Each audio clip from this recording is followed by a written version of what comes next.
C'est la plus grande crise constitutionnelle de l'Espagne depuis des décennies. Le Parlement régional catalan de Barcelone a voté pour son indépendance de l'Espagne. Un rêve devenu réalité pour les sécessionnistes qui ont fait campagne pour cela pendant des années et un cauchemar pour les unionistes, y compris plusieurs en Catalogne. Aujourd'hui, le Parlement de notre pays, un Parlement légitime, un Parlement issu des élections du 27 septembre, a pris une mesure largement attendue et a férocement combattu pour ce premier pas. Mais Madrid ne veut rien de tout cela. De longs applaudissements ont été donnés au Premier ministre espagnol, Mariano Rajoy, après qu'il ait demandé au Sénat d'accorder des pouvoirs constitutionnels sans précédent au gouvernement pour prendre le contrôle de la Catalogne. La majorité de son parti conservateur au Sénat en a assuré l'approbation.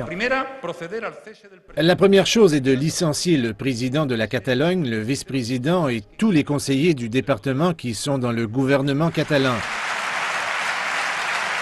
Mariano Rajoy a promis au Sénat de nouvelles élections en Catalogne d'ici 6 mois et un peu plus tard, durant la journée, il a annoncé des élections bien plus tôt pour le 21 décembre, ce qui a valu à Mariano Rajoy de vives critiques de la part des sénateurs catalans. C'est une attaque contre la démocratie, M. Rajoy. Vous dites l'autonomie ne sera pas suspendue. Mais non, ça va beaucoup plus loin en suspendant la démocratie en Catalogne.